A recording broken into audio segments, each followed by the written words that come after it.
Hello my dear friends, good evening. और जैसा कि एक बार फिर से आप सबका स्वागत है हमारे यूट्यूब चैनल में English grammar with Pandey ji. कल की वीडियो में मैंने आप लोगों को बताया था future past indefinite tense. Past indefinite tense मुझे उम्मीद है आप लोग अच्छे से समझ गए हैं। और आज का जो हमारा लेसन है वो क्रमशः फ्यूचर इंडेफिनिट है। प्रेजेंट का बता दिया, पास्ट का बता दिया, फ्यूचर। इसकी एक विधिवत जानकारी यानी विस्तृत जो जानकारी होती है वो जैसे ही ये टेंस आपका खत्म होगा उसके तुरंत बाद मिलेगी। लेकिन चूंकि अभी मैं थोड़ा सा शॉर्ट फॉर्म इसलिए चल रहा हूं कि शॉर्ट में आपको समझ में भी आ जाए और कोई दिक्कत भी ना हो। तो आज जो फ्यूचर टेंस है हमारा, फ्यूचर मीन्स आप लोग समझते ही हैं भविष्य काल होता है। भविष्य काल की हिंदी आप लोग जानते हैं आने वाला समय। आने वाले समय में इसकी जो डिफिनेशन होती है वो भी आपको वीडियो में मिलेगी। बट आने वाला समय जो होता है तो इस वाक्य के अंत में हमारा गा, गी, गे मतलब गा वर्ड का यूज जरूर होगा।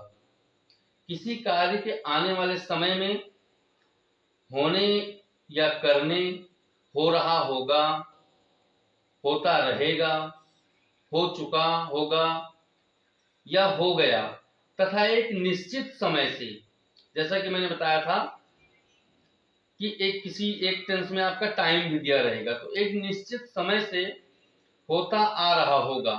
इन चीजों का अगर बोध होता है तो वह आपका फ्यूचर इंडेफिनिट टेंस होता है। इसकी पूरी जानकारी आपको इस वीडियो में मिलने वाली है विथ एग्जाम्पल। एक एक टेंस की, एक एक पार्ट की आप लोगों को मैं विथ एग्जाम्पल जानकारी देने वाला हूं। तो अगर कुछ भी दिक्कत रह जाती है आप लोग कमेंट बॉक्स में लिख करके जरूर पूछिएगा हमसे। चैनल को लाइक, सब्सक्राइब और शेयर करना बिल्कुल मत भूलिएगा। तो अब हम बढ़ते हैं अपने लेसन की तरफ, जो कि आज है हमारा फ्यूचर इंडेफिनिट टेंस। आइए अपने लेसन की तरफ बढ़ते हुए, जैसा कि आप लोग देख पा रहे हैं फ्यूचर इंडेफिनिट टेंस, नीचे हमने हिंदी में भी लिखा हुआ है भविष्य काल। भविष्य काल इंट्रोडक्शन आपको नीचे दिख रहा होगा। पहचान, इंट्रोडक्शन मीन्स होता है पहचान। पहचान कैसे किया जाए कि ये फ्यूचर टेंस का वाक्य है, ये भविष्य काल है। तो पहचान करने के लिए हमने आपको नीचे एक डिफिनेशन दिया हुआ है कि किसी कार्य के आने वाले समय में होने या करने, हो रहा होगा या होता रहेगा। लास्ट में क्या आ रहा है? गा। देखिएगा, ध्यान दीजिएगा, यहां भी लास्ट में क्या आया? गा, है ना। तो होता रहेगा, हो चुका होगा, यहां भी लास्ट में गा आ गया, या हो गया होगा। कंफर्म नहीं है कि हो गया होगा। तथा एक निश्चित समय से, यानी टाइम भी दिया होगा उसमें, एक निश्चित समय से होता रहा होगा। लास्ट में यहां भी गा आ गया। अगर इन शब्दों का बोध होता है तो उसे ही हम फ्यूचर टेंस कहते हैं। उसे क्या कहते हैं हम? Future tense. पहचान आ गया ना समझ में? फ्यूचर टेंस किसे कहते हैं? जो आने वाला समय है अगर उसका बोध होता है। जैसे हमने हिंदी में लिख दिया कि कल मैं खाना खाऊंगा, यानी ना अभी खाया हूं ना आज मैं खा रहा हूं, कल खाऊंगा। बोध हो क्या हो रहा है कि कल खाऊंगा, आने वाले कल में। समय का मतलब ये पता लग रहा है कि कल खाऊंगा। लास्ट में गा आ रहा है तो वो हमारा फ्यूचर इंडेफिनिट टेंस का वाक्य होता है। ये बिल्कुल दिमाग में बैठा लीजिएगा आप लोग, कॉपी पेन लेके ही बैठिएगा। क्योंकि जो भी मैं बता रहा हूं एक एक वर्ड बिल्कुल नोट करते रहिएगा आप लोग। वीडियो को रोक रोक के अच्छे से पढ़िएगा, तभी ये समझ में आएगा।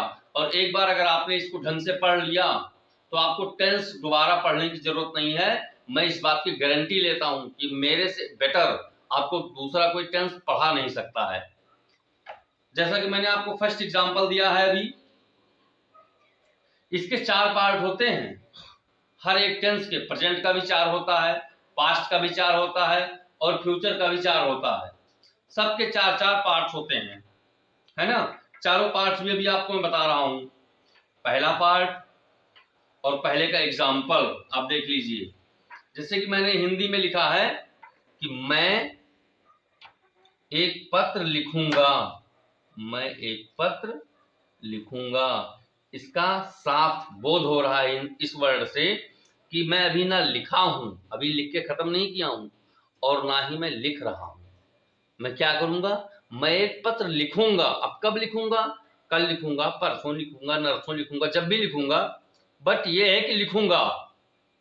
तो लास्ट में गा आ रहा है, यानी फ्यूचर इंडेफिनिट टेंस का वाक्य है। फ्यूचर इंडेफिनिट टेंस हम बनाते कैसे हैं?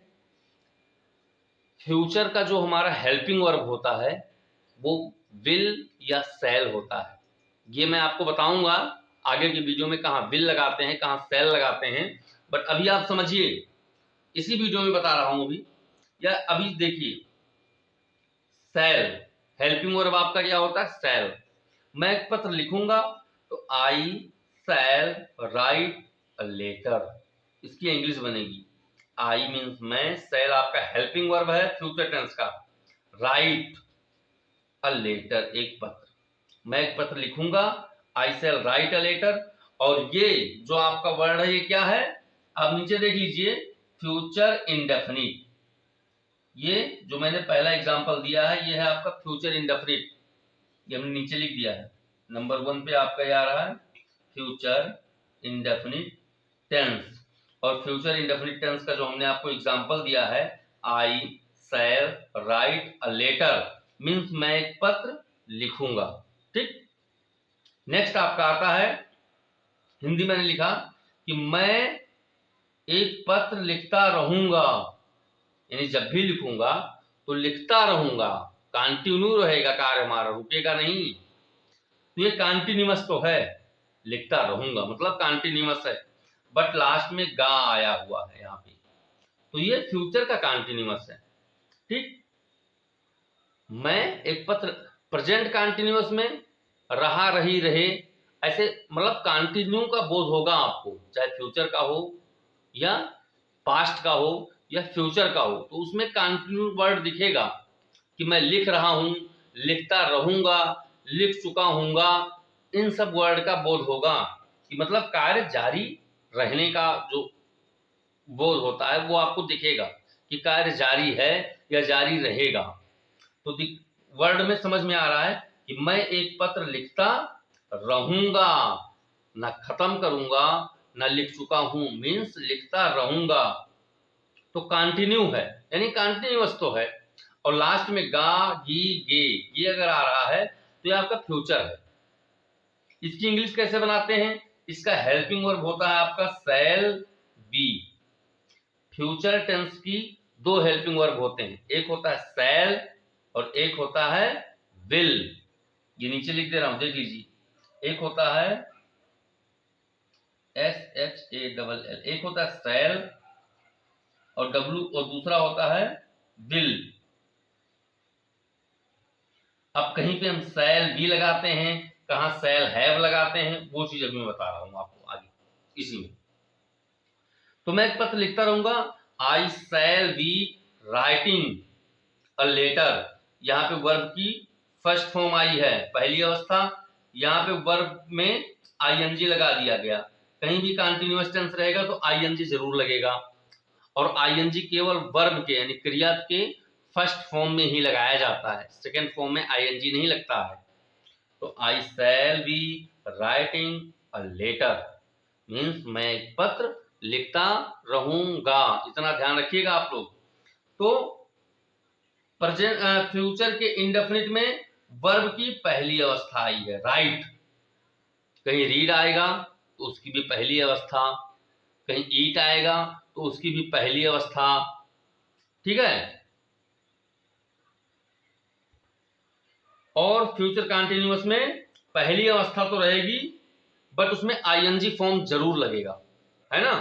कंटिन्यूअस कोई भी होगा तो आईएनजी फॉर्म जरूर लगेगा उसमें, चाहे वो प्रेजेंट का कंटिन्यूअस हो, चाहे पास्ट का कंटिन्यूअस हो, चाहे फ्यूचर का कंटिन्यूअस हो, उसमें राइटिंग, ईटिंग, स्लीपिंग, आईएनजी जरूर लगेगा। तो I shall be writing a letter means मैं एक पत्र लिखता रहूंगा। तो ये आपका फ्यूचर का क्या हो गया? Continuous tense. ये नीचे देख लीजिए, फ्यूचर कंटिन्यूअस टेंस। ये आपके फ्यूचर का सेकंड पार्ट हो गया। पहला फ्यूचर इंडेफिनिट, दूसरा फ्यूचर कंटिन्यूअस। तीसरा क्या आता है? तीसरा आपको मैं एक पत्र लिख चुकूंगा, चुकूंगा, चुकेंगे या चुका होऊंगा, अगर ऐसा कोई वर्ड आता है तो आप समझ जाइए कि वो परफेक्ट है, किसी भी टेंस का वो परफेक्ट है।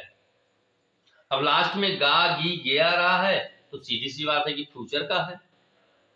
मैं एक पत्र लिख चुकूंगा, अब चुका, चुकी, चुके, अगर ये किसी भी वर्ड में आता है तो वह परफेक्ट टेंस होता है। अब परफेक्ट वो प्रेजेंट का परफेक्ट है कि पास्ट का परफेक्ट है कि फ्यूचर का परफेक्ट है, ये चीज आपको देखना है। अब लास्ट के अंदर गा गी गया रहा है तो सीधा सा बोध हो रहा है कि ये फ्यूचर का परफेक्ट है। ठीक, फ्यूचर परफेक्ट टेंस का जो हेल्पिंग वर्ब होता है वो शैल हैव या विल हैव होता है। मैंने पहले बता दिया हेल्पिंग वर्ब इसमें दो ही लगते हैं, एक शैल और दूसरा विल। तो शैल के साथ हैव लगता है या विल के साथ हैव लगता है, कहां शैल के साथ लगता है कहां विल के साथ, ये भी बताऊंगा अभी आपको। तो आई शैल हैव, और ना राइट है, ना रोट है, ना रिटन है, ना राइटिंग है। यहाँ पे क्या है? आई शैल हैव और वर्ब की तीसरी अवस्था लगी हुई है। यहाँ पे वर्ब का third form, I shall have written, I shall have written, यानी वर्ब की तीसरी अवस्था लगती है परफेक्ट टेंस में। ध्यान रखिएगा किसी भी हो। I shall have written a letter, मैं एक पत्र लिख चुकूंगा। ठीक, परफेक्ट टेंस में कौन सी अवस्था लगती है वर्ब की? तीसरी अवस्था लगती है। तो I shall have written a letter means मैं एक पत्र लिख चुकूंगा। यह आपका क्या हो गया? फ्यूचर का परफेक्ट टेंस। तीन हो गए ना फ्यूचर के, और चार ही होते हैं, तो चौथा क्या आ गया आपका? Future perfect continuous tense. ये आपका चौथा है। फ्यूचर परफेक्ट कंटीन्यूअस टेंस में क्या होता है?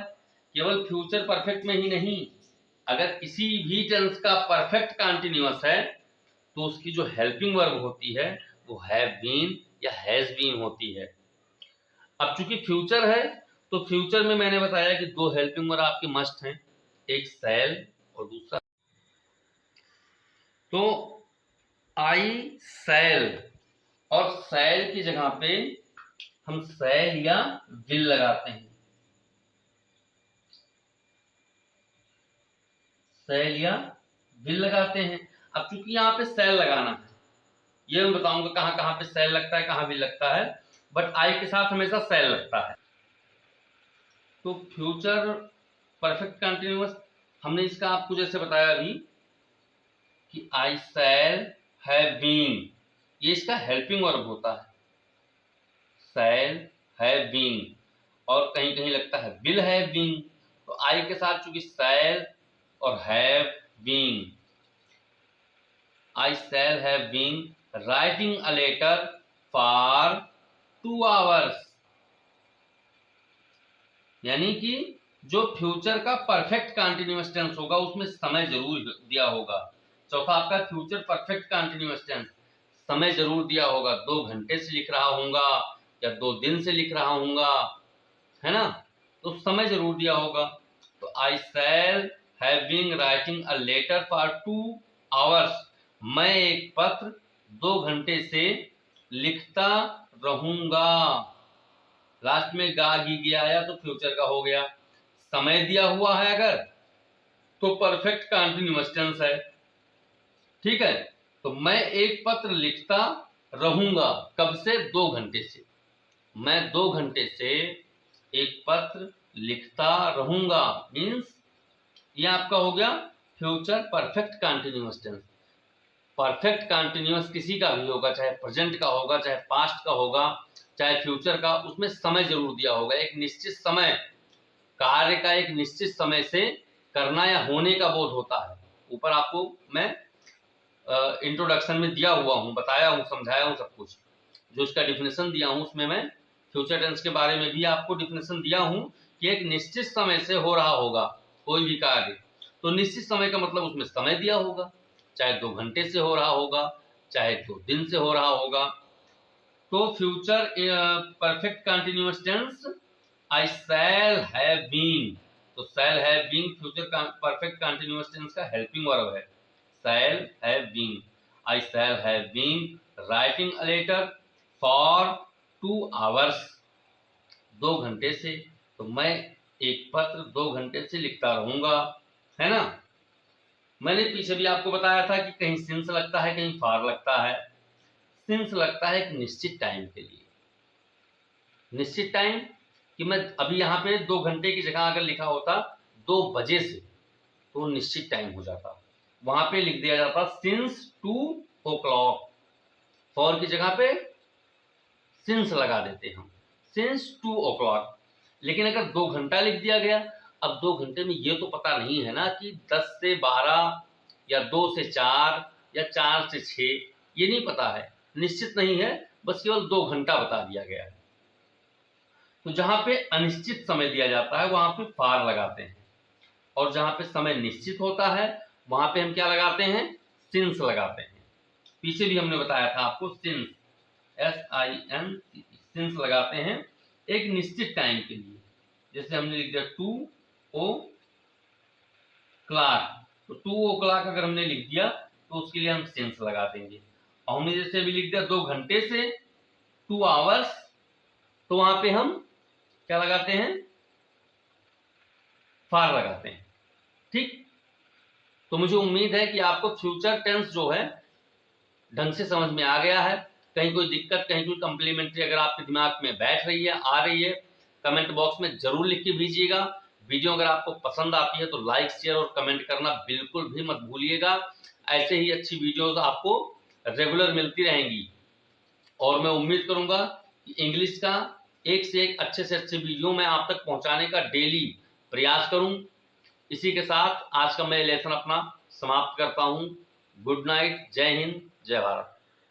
तो चौथा जो मैंने बताया आपको, फ्यूचर का परफेक्ट कंटिन्यूअस टेंस, इसकी जो हेल्पिंग वर्ब होती है फ्यूचर परफेक्ट कंटिन्यूअस टेंस की, ये होती है शैल, हैव, बीन, और शैल के साथ